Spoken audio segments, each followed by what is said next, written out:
What if all of this is ticked and you get into the relationship and maybe you end up in marriage and everything that you saw before getting into the relationship it's disappears? not how it's, Yes. So what do you do?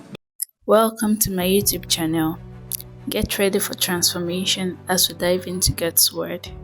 Don't forget to like and subscribe. Okay, my first question is to Pastor Kingsley. You said maturity is growing up. You said maturity is growing up. Can you hear me now? You said maturity is growing up. What's your definition for growing up as it concerns relationship? All right. Again, it's a broad spectrum. Growing up has to do with your level of self-control, for instance. You know, when you are young, there are a lot of things you do and you blame other people, you blame even devil, you blame your friends. But when you start being mature, the issue is that you are able to take responsibility. You find out that wherever you are in life is strictly your fault. If it's working, it's your fault. If it's not working, it's your fault. So ability to take responsibility is one of it. Ability to control your desires. When you are young, you lack self-control. But as you grow up, you begin to understand that it's not every opportunity or everything that presents itself that you must take. Even if you can take it, it's not all that you must take. So there are a few things like that. Maturity, self-control, taking responsibility, making decisions. Your ability to make a decision, because we make decisions like per second. Everything you are wearing today, you have to decide. So you get to the stage where you are able to make wise decisions, not just for today. You see, you're able to make decisions that would affect you 10 years from now, even though 10 years hasn't come. So it's a whole process like that. There are a few things that I dealt with more in a broader way, in the book, but it'll help you maturity. Okay, I have a follow-up question to that. Yes. What if all of this is ticked and you get into the relationship and maybe you end up in marriage and everything that you saw before getting into the relationship it's disappears? not how it's. Yes. So what do you do? That's another good question. It's a common question I get, because a lot of people try to make it look like, oh, marriage is like a box. You don't know what's inside. You're just going inside. That's not really true. It's dangerous. You can go and carry a box and there's a snake inside. So I have a message I titled the 7 checkpoints. There are 7 checkpoints, like a road. When military people or police want to make sure somebody doesn't infiltrate, they put checkpoints. So as a believer, before you marry somebody, there are about 7 checkpoints you must do. Number 1 is things like their spirituality checkpoints. Is this person, do they love God with or without me? Do they have a relationship with God? So that's one checkpoint. Second checkpoint is things like your friendship checkpoints. Before you marry somebody, please take time to be friends. What happens to young people is that you are either in a relationship or you are not in their life. There's no middle line for them. I'm either dating you or I'm hating you. So, but in the period where you know people is when there's nothing at stake.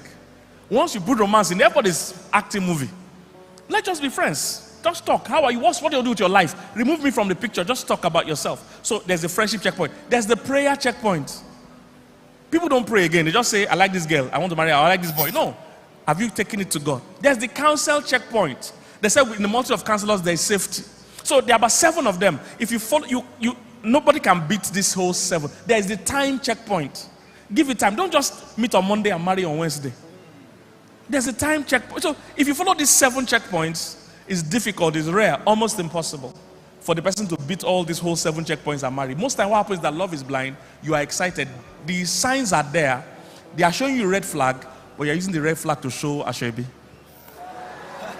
So you're not seeing it. Thank you so much, sir. Also, Pastor Mildred, I would like as a church, we would like to also know from your perspective, what were your experience going through this checkpoint? Your personal experience going through this checkpoint? Okay, because we were friends for a long time. Well, I mean, we're friends. So we didn't start off as we were in a relationship. So the first thing that happened, because it was my friend, was I let my guard down. And you must remember that I was in a relationship. So he was my friend. There was nothing romantic. So I saw him being a Christian. I saw him. In fact, one of the days I went to his church to be sure whether he's a real pastor. I went secretly, I snuck in at the back just to be sure that this man is not teaching error, And that was not, we're not in a relationship. We're just friends. But because we went to secondary school together and I knew him back then as a bad boy, I wanted to be sure that he was not using church to now, you understand, to just there are other things happening under, you know. And if you have the Spirit of God, the truth is that deep calls to deep. You will know when somebody is a true child of God. You will know your brother and your sister. Something inside you will connect with that person. So I knew that he was, you know, a Christian. I knew that there had been a change. There was a clear transformation. Once he was blind, now he could see. It was very clear.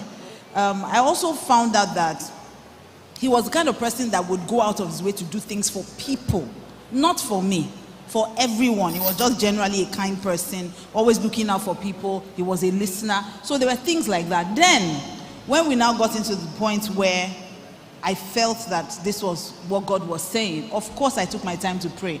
And I think that anytime I teach on relationship, that's my strongest point, the God factor. God must put his stamp on it. I know these days people have this compatibility test, this test, that test. But the truth is, somebody can be good, but are they good for you? You must be able to check, is this person going where I'm going? And so the guy I was dating before, we had dated for 5 years. We had done introduction. But until you get to that altar and say, I do, you do not do. So I knew that until God had put a final approval, I wasn't moving forward. Did I cry? Yes. Did it pain me? Yes. But I knew that whatever God is offering you is always better than what you are holding on to. So when God said, it's not this one, I knew, like I knew my name, that there was something I needed to pay attention to. So I prayed. I spent time praying. But beyond that, I also went for counsel.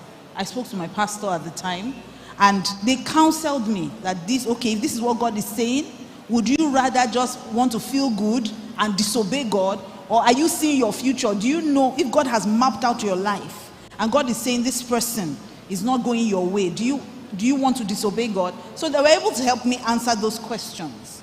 And interestingly, we had this commitment to each other that if at any point we feel like we made a mistake hearing God, if we've not taken our vows, we'll back down. He kept saying it to me that even on that day, if they ask me, do you take this girl? And I sense in my heart that I should not take you, I will turn back. And you will not be angry. So both of us had the agreement. So of course we went through all of those checkpoints.